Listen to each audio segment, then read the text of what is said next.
Tonight on Sightings, we explore psychic healing and what you see could save your life. I have seen people who have cancer no longer have cancer. Has medical science missed the ultimate cure-all? After one session, I was healed forever and ever. The advances in high-tech medicine have been phenomenal. But what do you do when medical science gives you an answer that's impossible to live with? People who have incurable illnesses are forced to address this question. And some have found miraculous answers from extremely unconventional sources. Hello, I'm Tim White. Tonight we'll explore psychic healing on Sightings. Physicians use state-of-the-art technology to diagnose and treat illness. But without these external tools, psychic healers also seem to successfully treat disease. They use ancient ritual and tradition and tap the spiritual power we call faith to perform psychic healing. Case in point, Dean Kraft. He claims to have mysterious healing energy that flows through his hands. Medical science is examining Dean Kraft's effect on his patients. For many of them, he is the last resort. I could feel the heat oozing from his hand like an oven. Something is not right. These hands are on fire and they're vibrating. How does it work? I don't have any idea. Does it work? It does.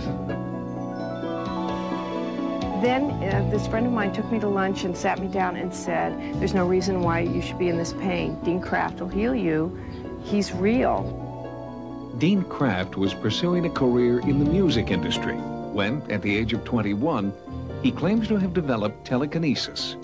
During one of these demonstrations, or showing off at the time, my brother-in-law got this headache while he was watching this, and my first response was to go lay hands on his head, which I did, and of course, his headache went away, and, I didn't really think much of it at the time, and I started laying on hands, and that process is pretty intuitive. It's not a planned process. Once I start laying on hands, it's sort of my hands go to areas, and I sort of follow them. What else goes on is I start to visualize, and it's like if this tumor is the size of an egg, I start to picture it, and in my mind, I try to see it get smaller. I see myself to be like a catalyst, like a spark plug, that I use my energy to try to catalyst the person's own healing system. I believe that medical doctors are meant to diagnose. I believe very much in medical science. And basically, I work on most of the cases after doctors have given up. With his hands, Kraft has been able to effect many positive changes in his clients' medical conditions. Even the medical establishment accepts his amazing healing powers. I've seen patients who are paralyzed get up and walk. I've seen people who have cancer no longer have cancer. I've been watching this happening for 12 years. A study by Howard University found that 40% of Dean Kraft's patients show a definite improvement in their medical condition. Even more remarkable are the results of experiments Kraft has done in a clinically controlled environment. Using his laying on of hands technique, he has effectively lowered the blood pressure of laboratory rats. Kraft has also been able to destroy cancer cells, called HeLa cells, in a test tube. But the nature of his power is still a mystery. We know that it can affect things, but we haven't been able yet to determine what is this energy. Energy is a very loose word. I don't even like the word energy. It's a very loose word that's used. But it's the best one, I guess, to describe something that's some type of transference that's taking place. I had very bad sciatica for about a year and a half. It was equivalent to having your teeth drilled on constantly. That's really what the pain was like, what it got to.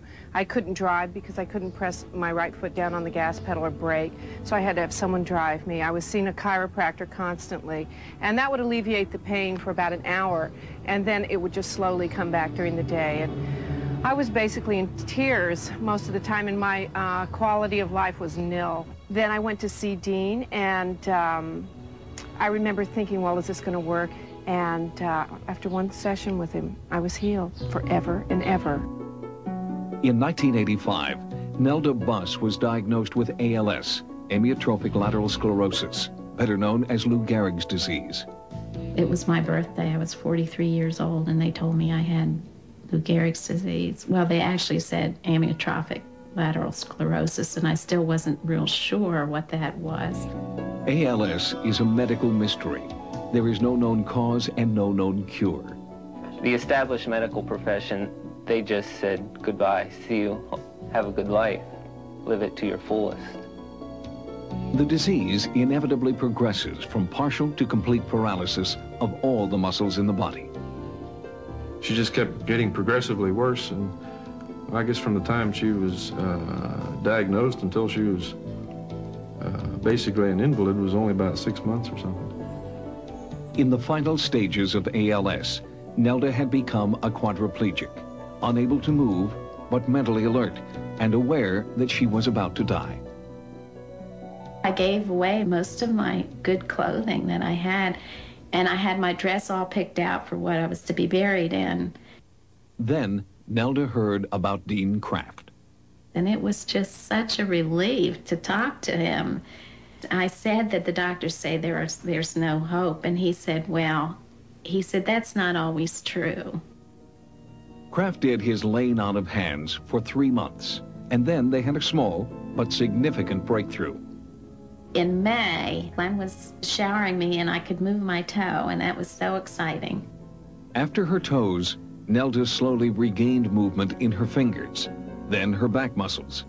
Soon she could control her hands, then her arms and her legs. Nelda worked very hard on her own physical exercise regimen, in addition to treatments from Dean Kraft. Her family videotaped her progress over the course of a year. It's wonderful to see her and her family being together and enjoying life together. Words cannot express the feeling that one has when this happens. Okay. How's that?